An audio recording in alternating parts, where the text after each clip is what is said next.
We'll hear argument first this morning in Case 13-7451, Yates versus United States. Mr. Badalamenti.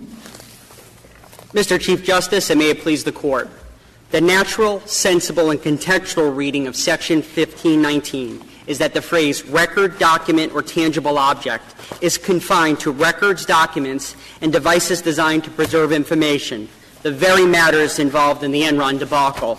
Given the expansive federal nexus of this statute, which is the intent to influence the proper administration of any matter within the jurisdiction of the United States, it is implausible that Congress would have passed sub silentio an all-encompassing obstruction statute buried within the altering documents provision of the Sarbanes-Oxley Act.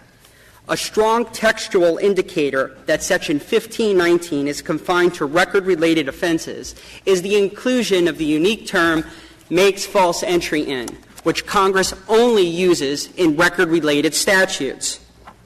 The canons of ejusdem generis and nocitur associis confirm that tangible object is related to the common thread between record and document, which are information devices. Why should the expression tangible object, which stands alone, it's not falsifying documents, why should the word object in 1519 be treated differently than the word other object in 1512C? Justice Ginsburg, in Section 1519, it was passed at the same time as 1512C as part of the Sarbanes-Oxley Act. And as this Court held in Rossello, when Congress includes different terms in different statutes passed in the same act, it is intended to mean something different. So you think there's a difference between tangible object and other object? Yes, there is. The first reason is that the inclusion of makes false entry in indicates that the phrase record, document, and tangible objects refers to record keeping. Another difference is that a common sense standpoint is that records can only be maintained on tangible mediums. And it's a distinguishing factor between record, document, and other objects in 1512C. It's also a limited. How is the Internet? You could falsify Internet entries. Yes, or things that are in the cloud. Those aren't tangible items. No, those are tangible items, Your Honor, because they are stored on a hard drive somewhere. The cloud is not existing above. It's merely being housed somewhere else that's accessed through the Internet on a tangible device that's designed to preserve that very type of information. Suppose a typewriter were used to prepare an incriminating document and the typewriter were destroyed. Would that be covered? The typewriter would not be. The piece of paper that the typewriter is inscribing on is a device that's designed to preserve information. It's simply making the information. I understand the argument, and the argument that you make has considerable force about over-criminalizing. But it seems to me that the test you suggest has almost more problems with vagueness, more problems with determining what its boundaries are than the government's test. No, the government's test renders 1512C wholly superfluous.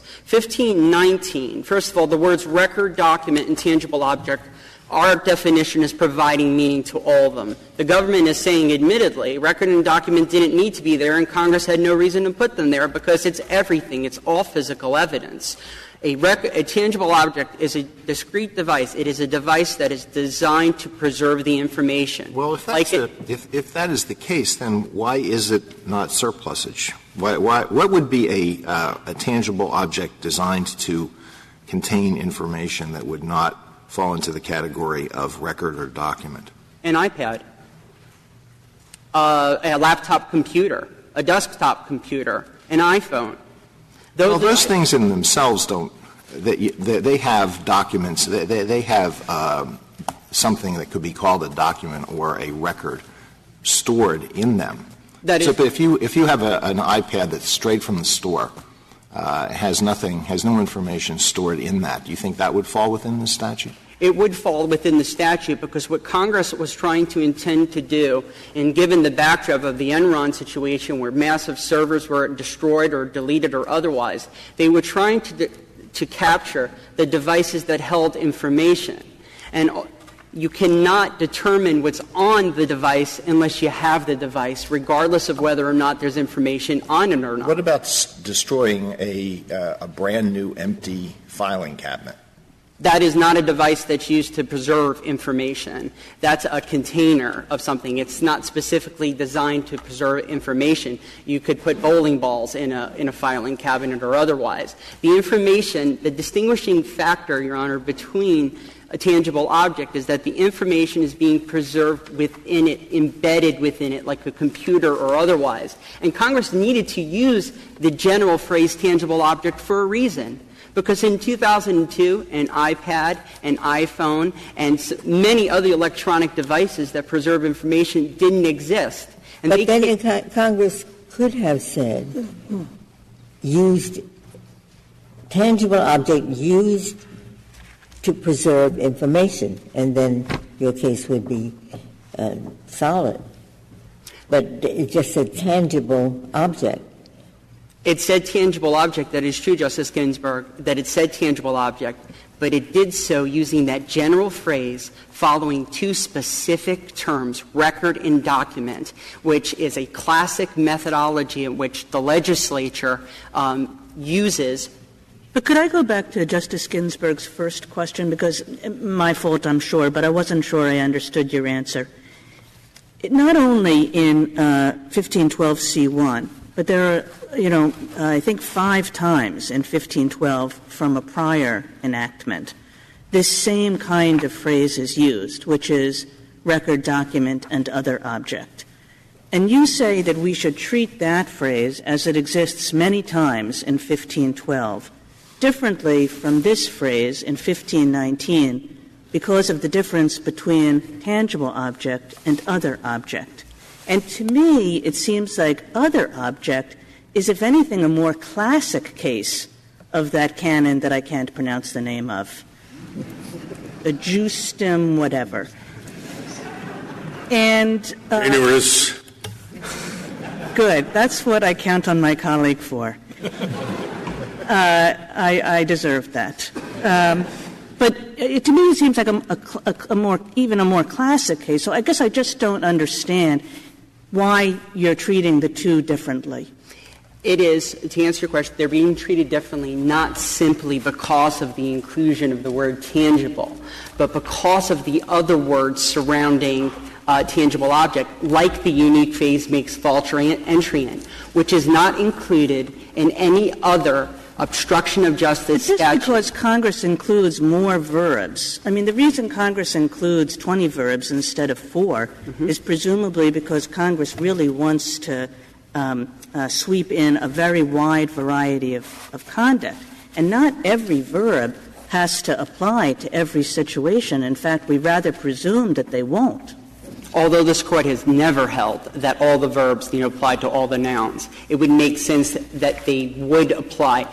The only instance the United States points out is in an amended statute. This statute was written from whoever to the last word of this statute at the same time. It makes sense that they all apply. And makes false entry in is a phrase that can be used only to apply to all of the nouns under our particular construction. And it's unique. It is only used by Congress in record-related statutes. So your whole argument here really comes down to the fact that Congress put some record-related verbs in there. It does not, Your Honor. There's additional things.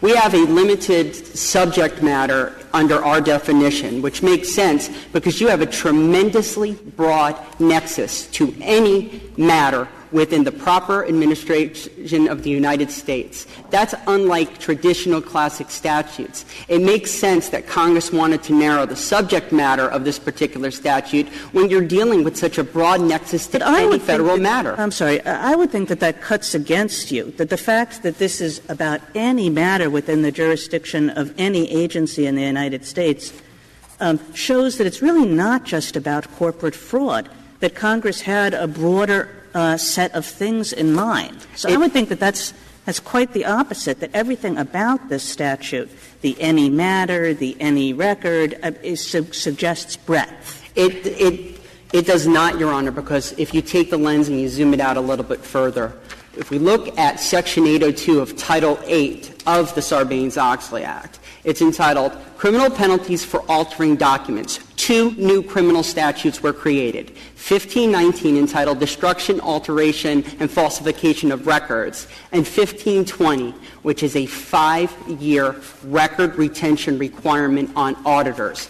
Or else they get a 10-year penalty for that. Congress was passing these 1519 and 1520 within Section 802 of Title 8 as a tandem, as another contextual indicator that this is intended to apply to record-related matters. Then how do you respond to the illustration that the government gave in its brief? That is, what sense does it make to say you can be indicted under 1519 if you destroy a letter that the victim that you have murdered has sent you, but you can't be indicted under 1519 if you destroy the murder weapon? Congress did not intend 1519 to be applied in that situation. And as you state the question, Justice Ginsburg, it is remarkable that the government would use 1519 in a murder situation. But do you think it would, let me back up and ask what I assumed was you would say yes to. A letter is shredded. It's a letter from the victim to the later turned out to be murderer. That letter is shredded. Does that come under 1519? That does, because that is record-related, but the knife does not. That falls into the sweep, that particular subject matter, because it indeed is a record. So that would be covered under 1519, but that not the knife. Congress didn't intend to sweep the knife into 1519, but where did what if the knife put it? I'm sorry. What if the knife had the defendant's name on it? Mm-hmm. Is that destroying the knife? Is that destroying a record? It is not. No, one would not, Mr. Chief Justice, refer to an inscription of one's name as a permanent account of an event. It's just an identification. It's an identification on the knife. Well, but presumably the same would be true of a lot of documents or records that are destroyed. Yeah, but in ordinary parlance, one would not consider an inscription on a knife to be it. It's evidence, but it's not a document, it's not a record or otherwise, and it doesn't fall within the very limited subject matter that Congress wrote into this particular statute, which is records. Now, what do you say about 1512C? Would the knife fall under that? 1519-12C, it would make more sense that the knife fall in, and here's why. It's a more classic. Even if the knife was used in the murder, but it was destroyed before anybody was caught?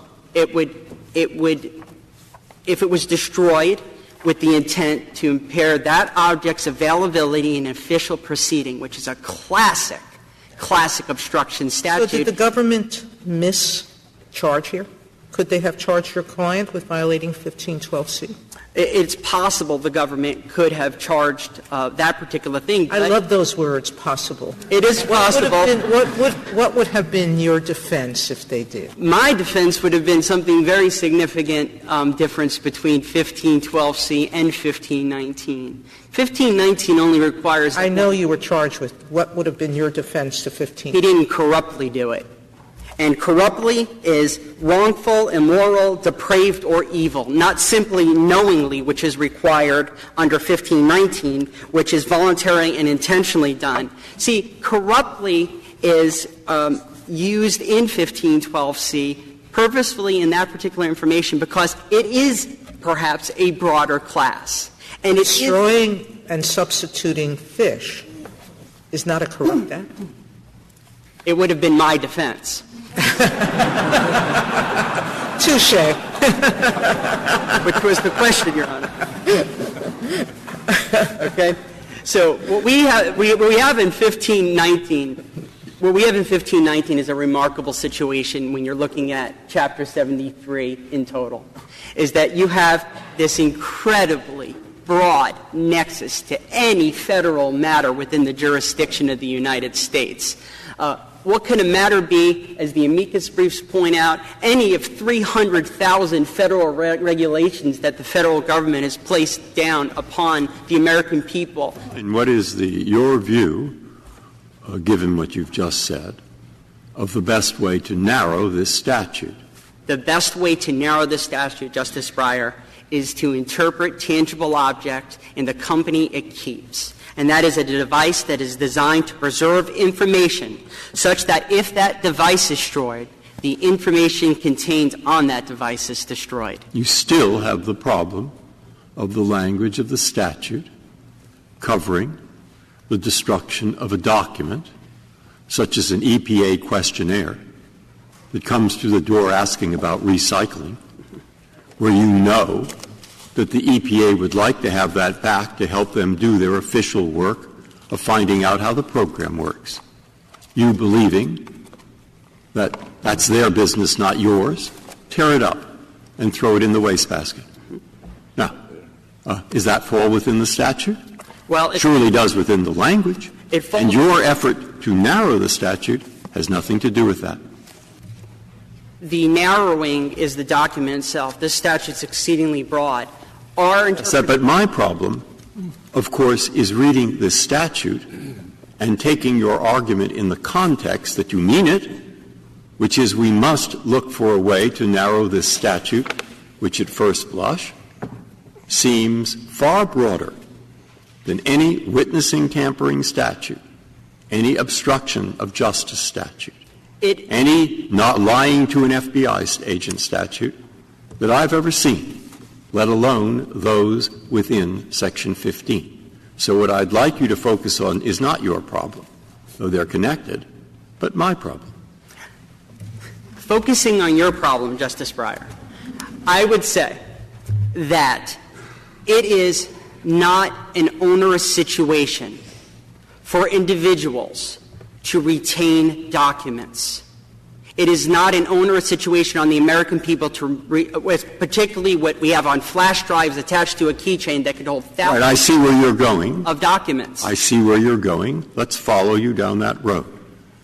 That you say, in many situations, it should not be a crime to retain a document, even though you know that the Census Bureau would like it back, or perhaps the EPA, and perhaps it's nothing more than trying to find out information.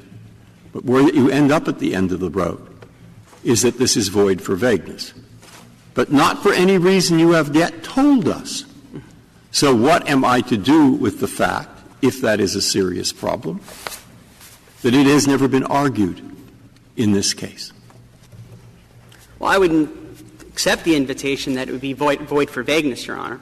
Why is it vague? It's just incredibly expansive. What is vague about the fact that if you destroy a questionnaire, you've destroyed a document with the intent of, to impede, obstruct, or influence the investigation or proper administration? What's vague about it? The answer to that, if you want to pose it as a question to me, would be that the void for vagueness, if you look at Skilling, has two branches from Collender v. Lawson. Justice Ginsburg wrote it. A penal statute defining the criminal offense, one, with sufficient definiteness that ordinary people can understand. That's what Justice Scalia has just talked about. Can understand what is prohibited. But then there is two. In a manner that does not encourage arbitrary and discriminatory enforcement. It's that second part that the doctrine extends the doctrine to statutes that, while they may be clear, are far too broad, well beyond what any sensible prosecutor would even want to prosecute. Well, I agree with that. All right. So now the answer would be that perhaps a way to reconcile this statute would be not only to accept our position that it relates to record-keeping generally, but that it specifically relates to business record-keeping, where businesses are on notice, such as SE filing quarterly requirements or otherwise, that they are to do specific things. And if you look against the backdrop of the Sarbanes-Oxley Act, there is plenty of support that Congress was targeting businesses Corporations and publicly traded companies. Isn't running a fishing vessel a business? It would be running a business, Your Honor. It would be. And a possible way to limit this particular circumstance would be to limit it to businesses. It doesn't change the fact that the tangible object doesn't mean everything. Can you tell me the exact consequences for your client? Because, as I understand it, he was also charged under 2232? Yes, Your Honor. And he could have gotten the same sentence? No, Your Honor. 2232 is destroying a piece of property subject to seizure. That's a 5-year statutory maximum. 1519 has a 20-year statutory maximum. But he, in fact, got what? 30. He ended up getting 30 days by a judge that made that individualized decision under the Booker factors. But we can't count on judges being like that judge around the United States. The fact remains is that... Yeah, but you're only arguing for your client. This is not some kind of class action. No, Your Honor. This is just related to Mr. Yates. But the idea is that my understanding is that when the Court's writing the opinions, they're thinking about all the judges of the United States and providing guidance to all the judges, providing guidance to the prosecutors when to use particular statutes. And if this Court permits that this statute be applied for the disposal of all physical evidence that would contravene the textual and contextual terms and indicators that I brought throughout this argument, it is basically the overreaching, broad thing that Congress has never passed, despite the government's attempt to inject in the model penal code into this case, which 1519 looks nothing like the model penal code. Suppose the fisherman took pictures of the fish, and then he destroyed both the pictures and the fish. Liability? A picture, although Congress didn't intend this in this circumstance, and we would hope the prosecutor wouldn't prosecute for this, it is a permanent account of an event that is preserving the information as to what the fish look like. So the fish thrown overboard, indeed, would be a record and would be covered under this statute. But it wouldn't be a tangible object because it's not a device designed to preserve the information. The photograph isn't? The photograph is not a tangible object under our definition. If it were a digital camera and it's stored on a memory card on it, that would be a tangible object. Is a piece of paper a physical object? A piece of paper is a piece of paper, physical object. Is it an object? It's an object as well. But why isn't a film if it's on it? I'm talking not about a film on one of these screens, but an old-time film that you can pick up. A picture. Well, the film itself is a record. The film itself is a record. It's not. Would its destruction be a violation of this Act? Yes, it would be. It seems very odd that you can throw away the fish without violating the Act, but you can't throw away the picture. Although it's not what Congress intended, it's what requires that this statute read, even under our interpretation, which brings up the absurdity of this particular case. This underscores everything about this case that's absurd, is that the prosecutor used this statute in this way. And had he thrown a piece of paper overboard that had the day's catch logs on it, that would have been covered. And we concede that that would have been covered. Well, then why is that absurd? If you concede that that would have been covered, the catch logs, and the prosecutor is trying to do the exact same thing, it's just that he's thrown over a different piece of evidence, why is that such a crazy outcome? The absurdity aspect comes down to perhaps the prosecution in this case, and I didn't mean to overstate that, Justice Kagan. The fact is that throwing it overboard, the log, the picture that memorializes what that fish looked like at the picture time is a record, and it would fall within it. And taking a step back to Justice Breyer's question. It would be just as absurd to give him 20 years, though, wouldn't it? It would be extremely absurd, Justice Scalia. I don't But that clearly falls within the statute. I mean, you can't argue that it doesn't.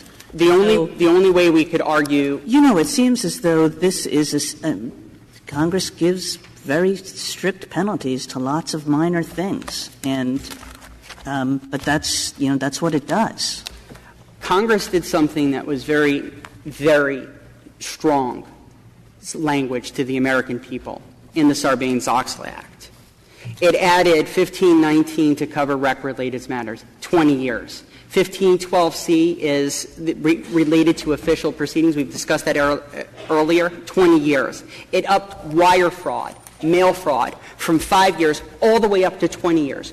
Why did Congress do that? It did that because it recognized the harm that Enron, Arthur Andersen type of situations did to the financial well-being of this country and the investors in public markets, and it wanted to send a message to the public to not engage in record destruction that could impede, influence the proper administration of any matter. That's why it's important to limit the subject matter of this particular statute to just record-related matters. If there are no more questions, I'd like to reserve the remainder of my time for rebuttal. Mr. Chief. Thank you, counsel.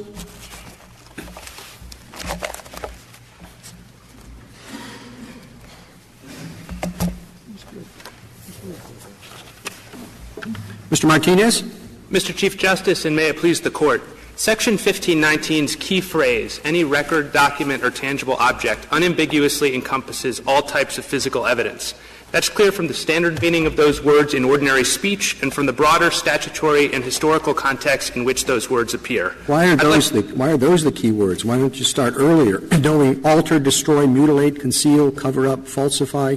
Those are certainly pertinent in analyzing the reach of tangible object, aren't they? I think they show that Congress was intending to essentially figure out every way that someone might imagine tampering with or destroying or obstructing justice by getting rid of evidence. And so they might shed light on it, but the issue in this case is the meaning of the phrase any tangible object. I'd like to... Are you then saying that this is indeed a general statute against destroying anything that would impede a federal? We think this is a general statute that would cover destroying any record, document, or tangible object, which we think, as a matter of plain meaning and history, covers all types of physical evidence. I assume that Congress intended and wanted to cure a void in the criminal statutes to have a general prohibition against destruction of evidence, and that put it in Sarbanes-Oxley, and you make that argument.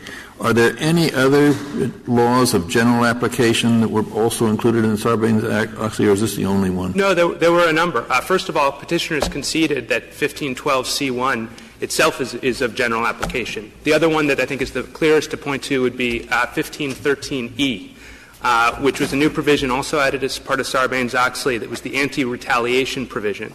Is there any other provision of federal law that has a lesser penalty than 20 years that could have been applied to this captain throwing a fish overboard? Well, Your Honor, he was convicted of violating 2232. The statute that petitioner agreed he could have been charged with, 1512C1, also applies a 20-year penalty. But I'd like to address... And that's it. There's the government nothing lesser than that. I'm sure there may have been other... You know, frankly, you come here and yeah, he only got, 30 days or something? Yes, Your Honor. But he could have gotten 20 years. What kind of a sensible prosecution is that? Your Honor... Is there nothing else Who do you have out there that exercises prosecutorial discretion? Is this the same guy that brought the prosecution in bond last term? Your Honor, I think a couple points on that. First of all, Congress passed a broad statute. The statute as originally drafted and reported out of the Senate Judiciary Committee had a 5-year penalty. Congress looked very closely at that penalty. It was drafted with 5 years. It was reported out of committee with 10 years, and it was ultimately at the suggestion of the House of Representatives. Yeah, I'm not talking about Congress. I'm talking about the prosecutor. What kind of a mad prosecutor would try to send this guy up for 20 years or risk sending him up for 20 years? Your Honor, we did not ask for 20 years in this prosecution. And let me try to explain why. What did you ask for? You charged two offenses, 2232, and Yates is not questioning the applicability of that. Is there any guidance that comes from justice to prosecutors? I mean, the code is filled with overlapping offenses. So here's a case where the one statute has a 5-year maximum, the other 20. The one that has the 5-year clearly covers the situation. Is there anything in any kind of manual in the Department of Justice that instructs U.S. attorneys what to do when there are these overlapping statutes? Your Honor, my understanding of the U.S. Attorney's Manual is that the general guidance that's given is that the prosecutor should charge, once the decision is made to bring a criminal prosecution, the prosecutor should charge the offense that's the most severe under the law. That's not a hard and fast rule, but that's kind of the default principle. In this case, that was Section 1519. Well, if that's going to be the Justice Department's position, then we're going to have to be much more careful about how extensive statutes are. I mean, if you're saying we're always going to prosecute the most severe, I'm going to be very careful about how severe I make statutes, Your Honor, or how much coverage I give to severe statutes. That's not what we were saying. I think we're not always going to prosecute every case, and obviously we're going to exercise our discretion. In this case, what the prosecutors did was they looked at the circumstances of the offense, and just to emphasize what happened here, Mr. Yates was given an explicit instruction by a law enforcement officer to preserve evidence of his violation of federal law. He directly disobeyed that.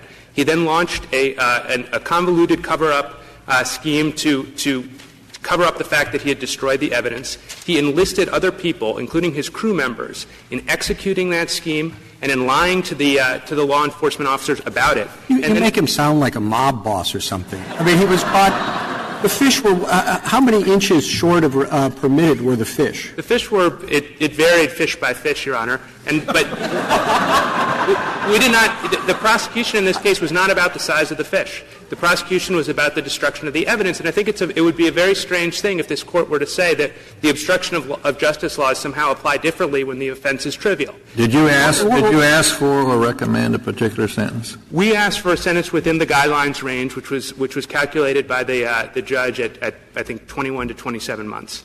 The judge ended up giving 30 days. We did not appeal that. We think that was a reasonable exercise of the judge's discretion, which I think is a very important check on the fact that this is, of course, a very broad statute, and I think a 20-year penalty, of course, would have been too much in this. But according, go ahead. But according, if I understand your answer to Justice Scalia, according to the Justice Department manual, any case in which someone destroys a tangible object, you should prosecute them under this statute, because I assume 20 years is the maximum available penalty. Your Honor, we do not prosecute every fish disposal case, and we do not. So I think if you look for the point is that you could, and the point is that once you can, every time you get somebody who's throwing fish overboard, you can go to him and say, look, if we prosecute you, you're facing 20 years.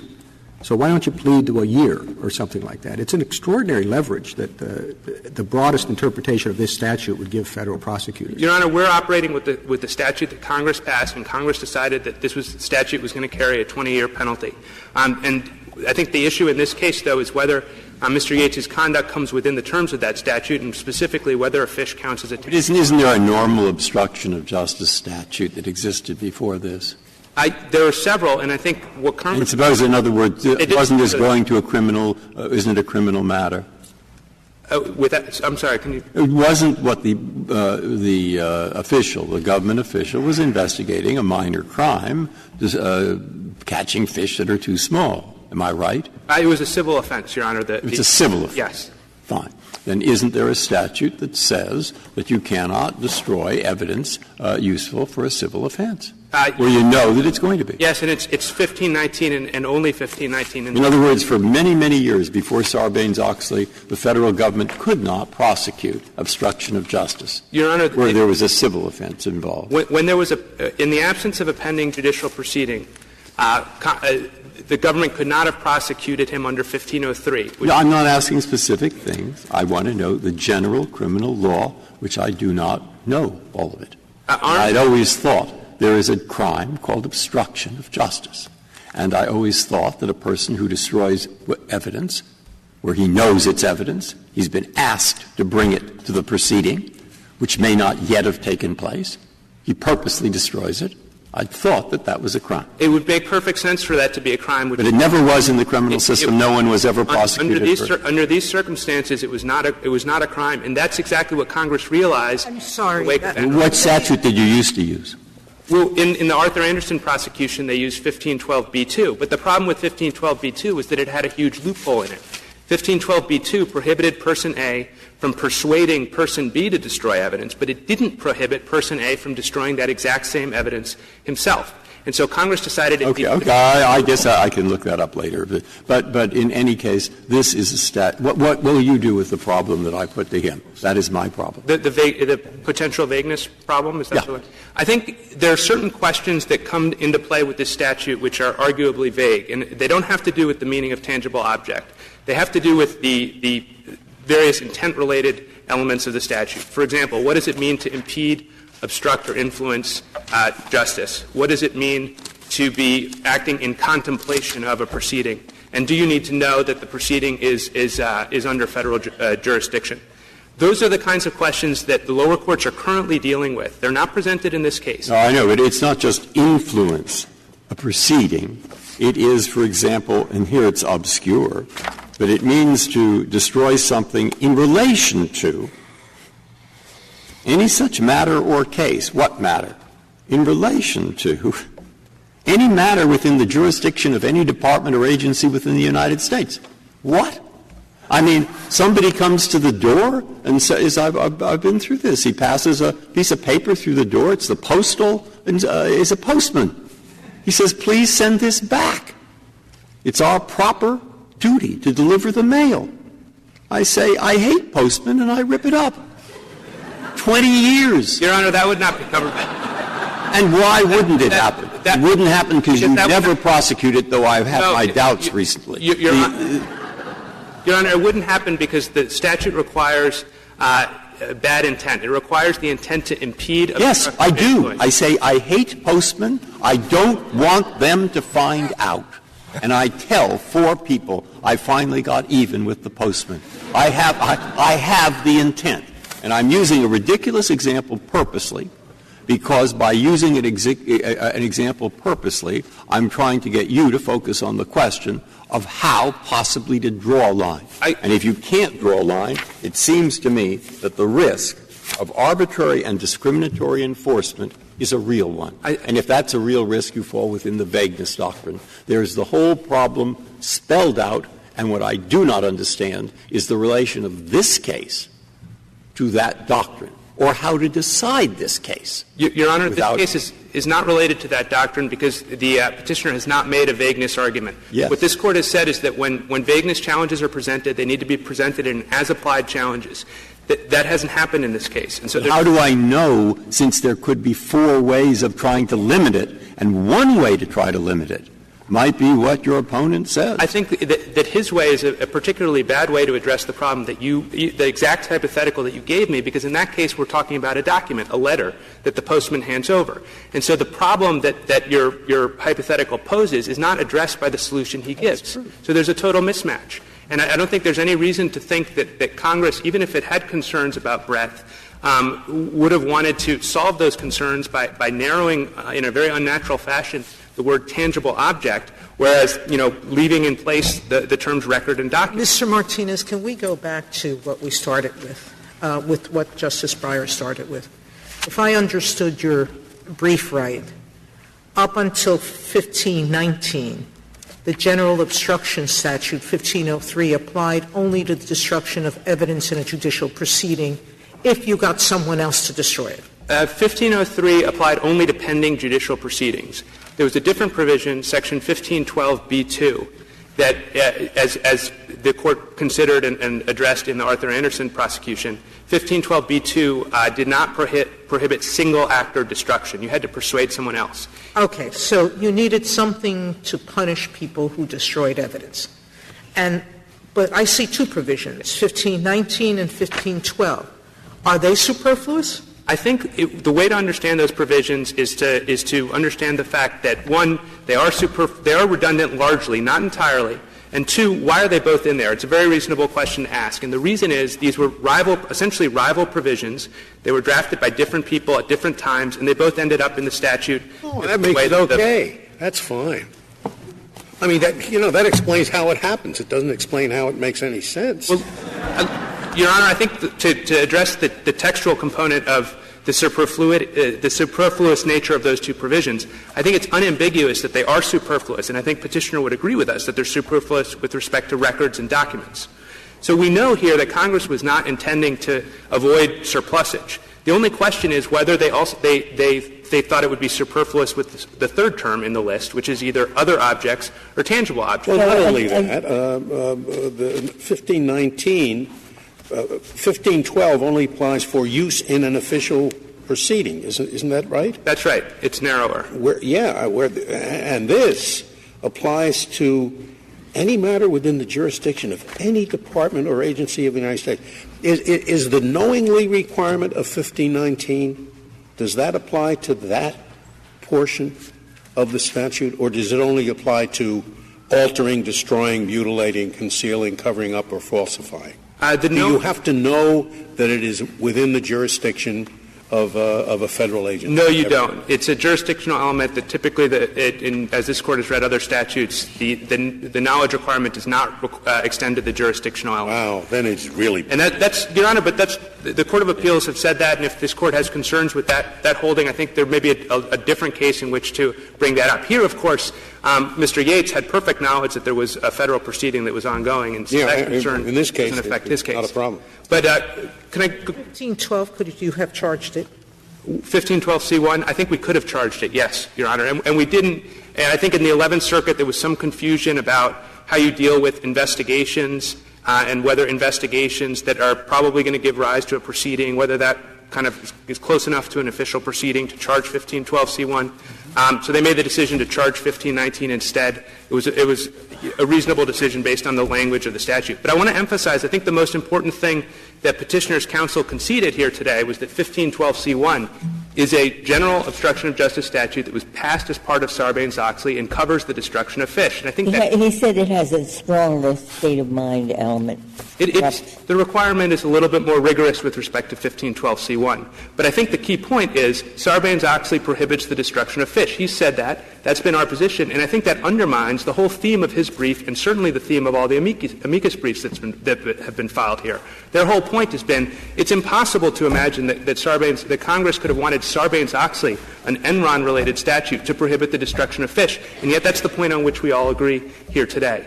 I'd like to say a few words about the various textual arguments that Petitioners put forward, the nouns, the verbs, and the headings.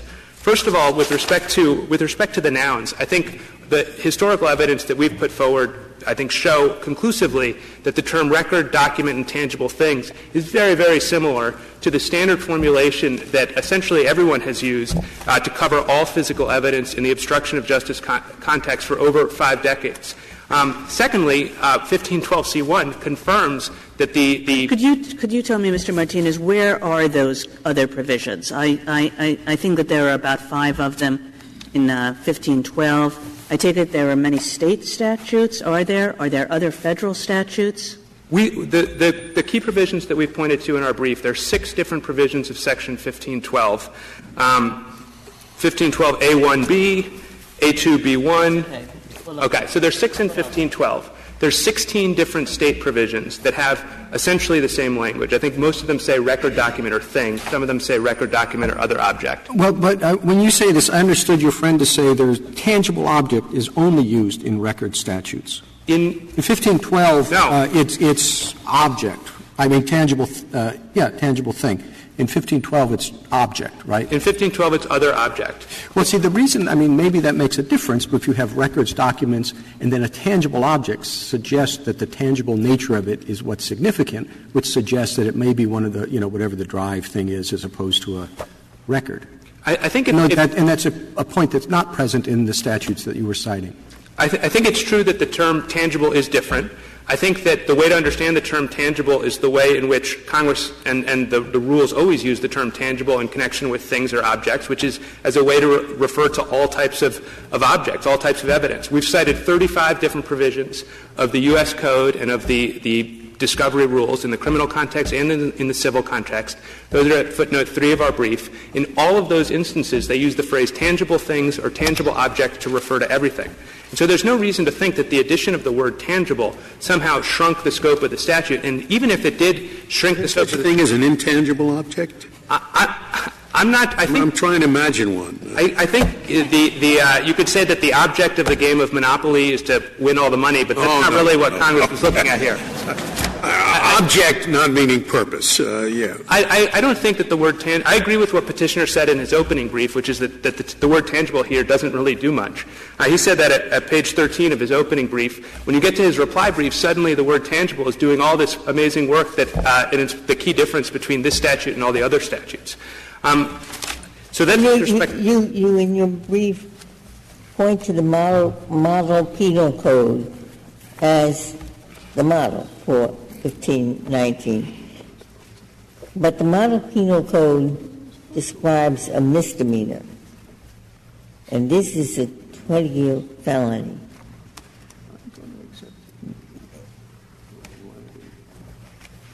That seems a kind of a mismatch. You know, the tradition of the degree of penalty to attach to this offense has changed over time. As you point out, the Model Penal Code did identify this as a misdemeanor. The Brown Commission, which built on the Model Penal Code, treated it as a misdemeanor or as a felony, depending on the severity of the underlying offense.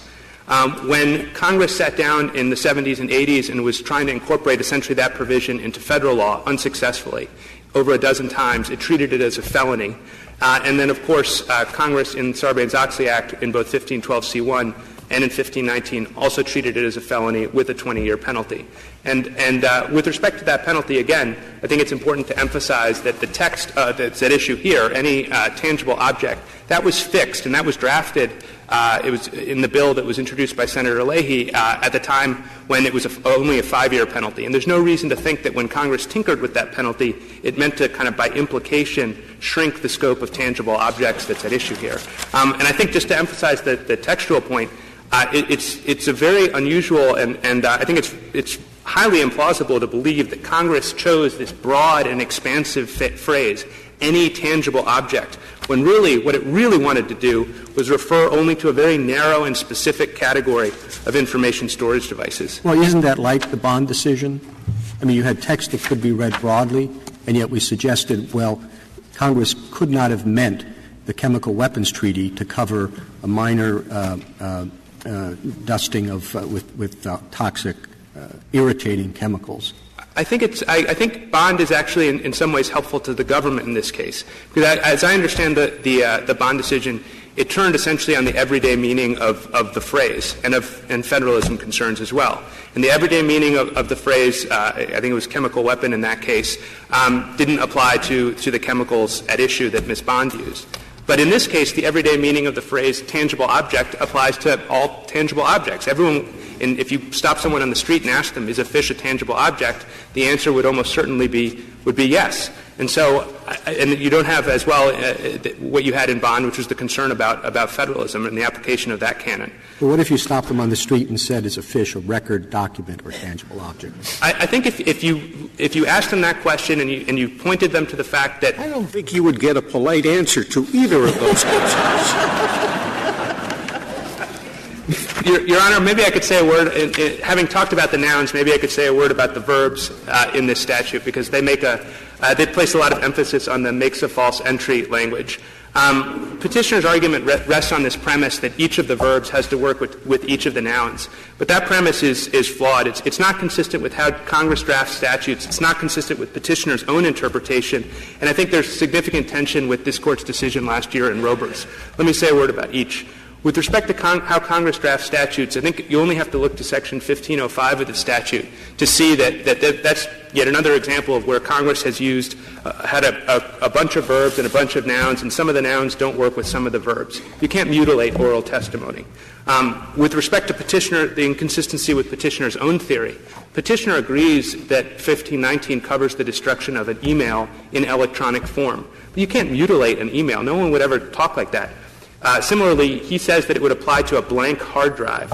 But I've never heard anyone talk about falsifying a blank hard drive. So the implications of his argument are inconsistent with where he wants the Court to go. And then finally, the Robers case.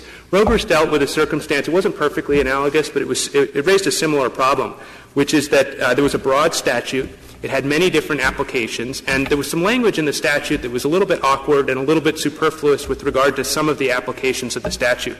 And the response that the Court had to that problem was not to say, well, the statute doesn't apply to those circumstances. The response was to say that that's the linguistic price to be paid for having a broad statute. And then the Court said Congress does not need to write extra language specifically exempting, phrase by phrase, applications with respect to which a portion of a phrase is not needed. I think that was right in Robers, and I think the same principle applies here. Finally, Your Honor, with respect to the headings, a couple points. First, I think the headings in this case, as in the Lawson case that this Court also dealt with last term, also involving Sarbanes-Oxley, the headings here are just obviously and unambiguously under-inclusive. The heading is a shorthand reference to the general subject matter. It's not intended to spell out what the operative provisions say or to mirror those operative provisions. It's obviously under-inclusive. It omits a whole bunch of the verbs. It omits 2 of the nouns. The heading argument, I think, is especially unreliable in this context, where if you look at what Congress did with Sarbanes-Oxley generally, it was not paying very close attention to the headings under which it put various provisions. That's true with respect to 1519. That's true with respect to 1514, the statute that was at issue in the Lawson case. And that's also true with respect to Section 1512C1. Section 1512C1 prohibits any person from destroying evidence, but they put that provision inside the witness tampering statute. It doesn't make sense. It doesn't fit there. And that just shows that Congress was not paying close attention to the headings and that shouldn't drive the outcome of this. Well, Mr. Martinez, you are really — you have arguments on all of these points, but you are really asking the Court to swallow something that is pretty hard to swallow. Do you deny that this statute, as you read it, is capable of being applied to really trivial matters? And yet each of those would carry a potential penalty of 20 years. And then you go further and say that it is the policy of the Justice Department that this has to be applied in every one of those crazy little cases. And this involved a business and a number of fish. What if it was one fish? What if it was one undersized fish that was caught by a fisherman in a national on federal land? Your Honor, that would apply here? I want to answer that question, but I just want to clarify what I said about our policy. Our policy is not that we prosecute every trivial matter. That is not our policy. I want to be very clear about that. No, I understand that. But if you choose to if you want to find the guy who caught one trout that was undersized on federal land, you want to charge him with whatever regulatory offense that would be, you have to charge this too, because this is the more severe. We only have to charge this if the person with knowledge and the intent to obstruct the administration of federal law deliberately takes that one fish and throws it overboard or destroys it so as to escape liability. What about every case? That's what the statute catches says. The fish, and now he sees the inspector coming toward him, throws it in the lake. That's what the statute says, Your Honor. Now, I appreciate the force of the hypothetical, and I understand it. But I think the point I want to emphasize, because maybe I understand why the Court might have concerns about that. The problem, there's a mismatch, though, between Petitioner's argument and the hypothetical. The problem with the hypothetical is that this statute might be harsh in certain particular outlier applications. But Petitioner is not arguing for some sort of de minimis rule. He's not saying that this statute can't be applied in trivial cases. He's arguing that an entire class of evidence is entirely outside but he has no doctrinal basis to make that argument other than to say that there is such a doctrine as prosecutorial discretion, and A, that it's enforceable, and B, that it has some substance. And you've indicated that it has neither. I think, Your Honor, I don't think that I think prosecutorial discretion is not an issue that he's raised. I don't think that it's an issue in light of this Court, what this Court has said about prosecutorial discretion. I don't think that would be a basis. Well, it seems to me that we should just not use the concept or refer to the concept at all anymore. Well, Your Honor, I think that again, to go back to some of the answers I was giving earlier, I think that the concerns that the Court has flagged about the potential breadth of this statute. They're serious, and they're the kinds of concerns that courts and juries and judges are going to take into consideration when they're dealing with any of these crimes. But the issue in this case is not that. The issue in this case is what did Congress intend with the term any tangible object? All right. So if that's so, then that's the dilemma. Suppose I worry about Justice Alito's single fish in the case of a camper who kicks an ember away knowing you shouldn't have built the campfire, or picks a flower knowing you're supposed to let wildflowers blossom. What about that 20 years, and you could multiply those beyond belief? I think so if that's the problem, does his client go to prison because we've just assumed that problem away from the case? No, we do not. How do we handle it if, as you say, there is a genuine concern in that respect, but it wasn't argued here? I think that you write a very narrow decision that says this case is about the meaning of the term any tangible object. And if the Ember case comes up or the Postman case comes up, then, and if the arguments are made, then I think those arguments can be fleshed out, they can be briefed, they can be thought through by the parties, and I think they'll be properly presented to the court in that case. In this case, though, this case presents just a common-sense, straightforward question of statutory interpretation. Does the phrase any tangible object actually mean what Congress said? Does it refer to all tangible objects? We think that the unambiguous answer, based on the text of the statute, based on the history of the statute, is clearly yes, and we ask this Court to affirm. Perhaps Congress should have called this the Sarbanes-Oxley-Grouper Act. Perhaps, Your Honor. Thank you, counsel. Mr. Badalamenti, you have 4 minutes remaining. I'll be brief. Regarding Justice Breyer's question regarding the void for vagueness, the government stated that we had not stated that in our brief. It's on pages 25 and 26, as well as squarely raised in footnote 7. Yes, but it wasn't raised below, and these are very difficult issues, and it's sort of flying blind not to have lower court opinions and the thing fully argued out before we get it. Yes, Your Honor. We just wanted to point out where it was in the briefing in this court. The tangible object notion is extremely important, which the justices have pointed out under Rosello. You have the fact that you have two statutes passed in the same act. One includes different language than the other. To presume that that language is included in there intentionally, and that major significance. Makes false entry in all of the statutes that are we've cited them in our brief in footnote 4, that reference of the reply brief. All of them are record-related statutes, every single one of them, as a textual indication of what Congress had met. The breadth of the statute regarding any federal matter is an extraordinary thing that the American people will be walking on eggshells for if this Court were to not limit at least the subject matter of this. And the last point. It doesn't entirely solve that problem, simply it does not. It doesn't, Your Honor, and Mr. Yates would open up any other constitutional issues as well. But no, certainly the last comment is directed is that for more than 200 years, the United States has existed without this mega, all-inclusive obstruction of justice statute with the intent to impede anything, any matter, that the possibility of the United States could or may never be interested in. It didn't create it buried within the Sarbanes-Oxley Act, and this Court shouldn't put it in there now. For these reasons, Mr. Yates requests that this Court vacate the conviction under Section 1519, reverse and remand the decision of the 11th Circuit. Thank you. Thank you, counsel. The case is submitted.